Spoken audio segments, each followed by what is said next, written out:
11 फरवरी 1998 की सुबह 4 लोगों का ग्रुप केविंग एक्सप्लोर करने के लिए तैयार होता है। इन चारों लोगों के नाम थे जेम्स लुई, एलन इंग्लैंड और डर्वो मोरे जेरी ओल्सन। ओल्सन को एक खोज के दौरान एक केव मिलती है, जिसके बाद वह अपने दोस्तों को भी बुला लेता है यहाँ पर केविंग एक्सप्लोर करने के लिए। इस केव का नाम सुनने के बाद ही आप अंदाजा लगा सकते हैं कि यह केव कितनी ज्यादा खतरनाक थी, क्योंकि इस केव का नाम था देवरली वेल केव। इस केव को पार कर पाना अपने आप में ही एक बहुत बड़ा चैलेंज था। इस केव की एंट्रेंस ही बहुत ज्यादा टाइट थी, जिसके अंदर सिर्फ 9 इंच की जगह थी अंदर जाने के लिए, और यह पहला स्लॉट ही पूरा 4 फुट गहराई में था, जिसके अंदर सिर्फ एक समय पर केवल एक इंसान ही बहुत ज़्यादा दिक्कत के बाद अंदर जा सकता था।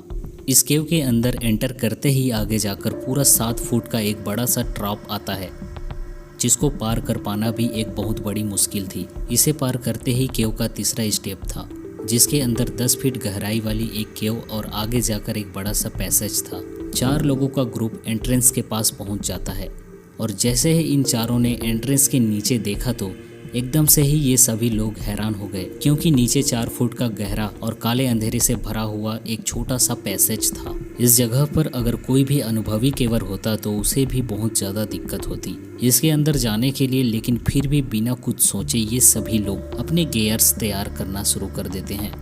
अब जैसे कि बताया गया था कि केव के एंट्रेंस पर एक समय पर सिर्फ एक इंसान ही आगे जा सकता था, तो इस काम के लिए सबसे पहले आगे आता है एलन इंग्लैंड, जिसकी उम्र लगभग 63 साल थी, लेकिन उसकी बॉडी पूरी तरह से परफेक्ट और शॉर्ट थी। इस केव के अंदर सबसे पहले जाने के लिए, जिसके बाद बाकी के सारे लोग भी उसके पीछे पीछे आ सके। सारी रस्सियां और चीज़ें कसने के बाद एलन सबसे पहले जैसे ही एंट्रेंस के अंदर जाता है, उसे यह महसूस हुआ कि उसकी बॉडी का साइज बहुत ही ज़्यादा छोटा है, लेकिन इसके बाद भी यह पैसेज उससे दबाया जा रहा था। वह समझ चुका था कि इसके बाद दूसरा इंसान को आने में बहुत ज़्यादा दिक्कत होने वाली है, क्योंकि बाकी के सभी लोग उससे बहुत बड़े थे। आगे जाकर किसी न किसी तरह से एलन धीरे धीरे एंट्रेंस क्रॉस कर जाता है, लेकिन आगे जाते ही उसने देखा कि कैसे उसके सारे कपड़े गीले और गंदे हो चुके हैं, और उसे सांस लेने में भी बहुत ज़्यादा दिक्कत आ रही थी। अपने मुंह को खोलते हुए एलन जोर जोर से सांस लेना शुरू कर देता है, और ऊपर अपने दोस्तों को बताता है कि वह बढ़िया से नीचे पहुंच चुका है। आगे बढ़ते ही जो 7 फीट का रास्ता था वो एलन के लिए बहुत ही ज़्यादा आसान था, क्योंकि जैसे ही एलन उस रस्सी को पकड़ता है और नीचे जाता है तो ग्रेविटी अपना काम दिखाती है, और बहुत ही आसानी के साथ एलन इस 7 फीट की पैसेज को भी पार कर लेता है। इस पॉइंट पर पहुंचने के बाद एलन को पहली बार लगा कि शायद उसने इस केव के अंदर आकर एक सबसे बड़ी गलती कर ली है, क्योंकि जैसे ही एलन अपने हेडलैम्प के साथ आगे का पैसेज देखता है तो वो बहुत ही ज़्यादा हैरान हो चुका था, क्योंकि आगे आने वाला 10 फीट का पैसेज बहुत ही ज़्यादा गहरे अंधेरे से भरा हुआ और उल्टा सीधा था। इसका मतलब यह था कि इसके नीचे जाना उसके लिए अब तक की सबसे बड़ी मुश्किल होने वाली थी। बिना डरे वह जल्दी जल्दी से इस आगे वाले पैसेज को भी पार करना चाहता था, पर इसमें सबसे बड़ी दिक्कत यह थी कि अकेला इंसान अंधेरे रास्ते के अंदर अपनी रस्सी ठीक से नहीं बांध सकता था। इस काम को करने के लिए उसे अपने किसी दूसरे दोस्त की मदद लगने वाली थी।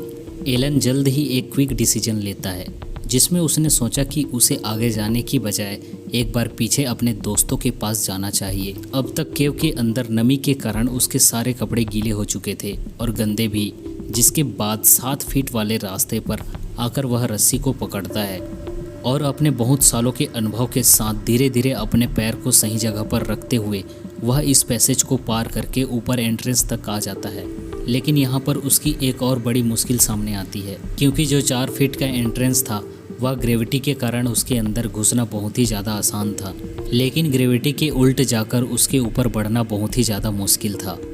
इसके बाद एलन की हालत ख़राब होने लगती है और उसके दोस्तों को भी डर सताने लगता है। जल्द ही रेस्क्यू टीम को बुलाया जाता है, जो घंटों की मशक्क़त के बाद उसे सुरक्षित बाहर निकालने में सफल होती है। इस दौरान एलन को बहुत ही मुश्किलों का सामना करना पड़ा, लेकिन आखिरकार वह बच गया। इस घटना ने दिखाया कि उम्र सिर्फ एक नंबर होती है और असली ताकत इंसान के जज्बे में होती है। लेकिन यह भी एक सीख है कि एडवेंचर के दौरान हर सावधानी बरतनी चाहिए, क्योंकि एक छोटी सी गलती बड़ी मुसीबत में बदल सकती है।